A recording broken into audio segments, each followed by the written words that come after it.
What's up, Earthlings? It's Triz. Thanks for joining the Earth Channel, the early voice of the Earth DAO. Today we'll be jumping into a fat stack of $1 million Bitcoins. No, but we're really going to get into a recap of this year's Bitcoin conference, some of the notable speakers and price points, among other details. We know that Bitcoin adoption is moving incredibly fast, and some of the most influential people in the world of finance are heavily advocating for the sake of even higher adoption. So the Bitcoin conference is a big deal. Without further ado, welcome to Earth.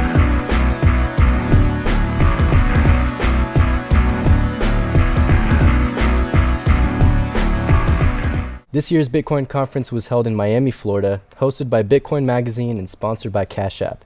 It took place over the span of 4 days and attracted some highly prestigious people like Michael Saylor, Cathie Wood, Peter Thiel, but no Elon. Elon was busy launching rockets into space with NASA and buying up Twitter, but we'll save that for another video. Now, one of the newly introduced elements to this year's conference was the addition of a laser-eyed bull statue. If that doesn't convince people that Miami Mayor Francis Suarez is mega bullish, I don't know what will. So let's kick off some review of a few notable statements that were made at this Bitcoin conference. Billionaire co-founder of PayPal Peter Thiel was really going in on Warren Buffett and his bitter taste toward Bitcoin. Over the years, Warren Buffett has addressed Bitcoin as rat poison and an asset that has no unique value and doesn't produce anything. But even aside from the fact that Bitcoin provides the opportunity for renewable energy, a financial hedge for inflation, and a sound store of value, Bitcoin brought a massive community together for this conference. And that doesn't even include the true scale of Bitcoin's reach and prominence. So I'd say that Bitcoin is definitely producing value to our species. But going back to Peter Thiel's comments on Warren Buffett, Peter refers to Buffett as enemy number one for Bitcoin adoption, calling him a sociopathic grandpa from Omaha. Now, believe me, I don't necessarily think his choice of words were the best, but it's important to note that Buffett's influence over the market and its investors can definitely impact the growth of Bitcoin adoption. Peter later refers to JP Morgan and BlackRock CEOs as part of a quote-unquote finance gerontocracy, or government ruled by elders. Now, Peter clearly has a firm stance on his perspective towards these men of power, but truly, Bitcoin is for everyone: the youth, the experienced, the poverty-stricken, and the financially well-off. So in the end, yes, Peter was a bit harsh, but the message is clear that Bitcoin is the future. Right now, Bitcoin has been hovering around $40,000 for a while, but ARK Invest founder Cathie Wood has a very bullish tone toward Bitcoin.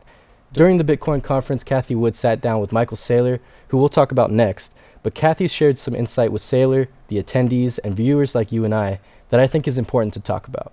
She refers the audience to a report on the ARK Invest website, where she then says, if you go in and you'll see how we build that case, all we expect over the next 8 years is that roughly 2.5% of institutional assets are allocated to Bitcoin. She then says, that's how institutional investors work. They tiptoe in. And I think we've been seeing this concept gradually unfold for a while now. On one hand, we have full-on nations adopting Bitcoin as legal tender and bigwig CEOs directing their companies toward higher Bitcoin holdings. And on the other hand, we see regulations coming to effect, concerns of digital asset real-world implementation. So of course there's considerations for both sides, and I can see why some investors would tiptoe in. But Bitcoin is a type of revolutionary asset, especially with our planet's digital direction, where you don't want to be left behind. So yeah, it's an interesting report from ARK Invest. I would encourage you guys to go check it out for sure.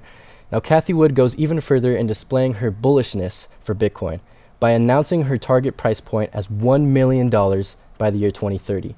If all goes well and this prediction comes to fruition, we could see $1 million Bitcoin in 8 years.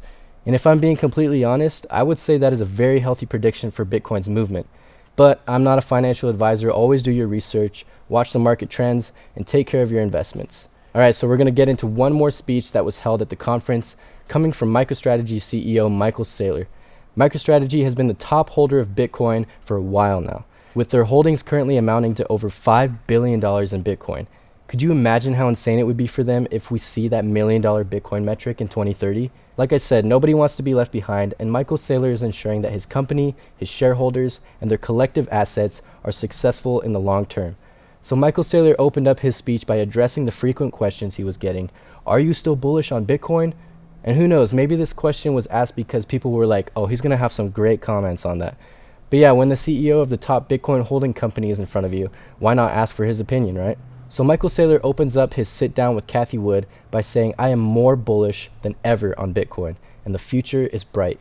After addressing topics like running a company, capital markets and whales, technology and regulations, Michael Saylor refers to President Joe Biden's executive order on policy for digital assets, saying, "What we had was a president of the United States giving a green light to Bitcoin." If I scan the last 100 years of history and I ask, when is the last time the President of the United States directed the government to embrace a new asset class? The answer is never. So I think that Bitcoin should be taking a victory lap. Absolutely. I mean, the US government is considering a central bank digital currency, which doesn't really solve the issue of fiat being a liability, but Michael Saylor's comments are valid as it is a step in the right direction to have the power and office embrace a new asset class. So anyways, guys, we'll be integrating a question of the day in our content, and your question for today is, where do you think Bitcoin is headed? Are you bullish, bearish? Will we see $1 million Bitcoin and governments adding it to their balance sheets? Let me know in the comments below, guys. Thanks for joining the Earth channel. Make sure you like and subscribe, hit that notification bell, and visit earth.io to learn how Earth will benefit humanity. Stay well and safe, everyone. I'll see you next time.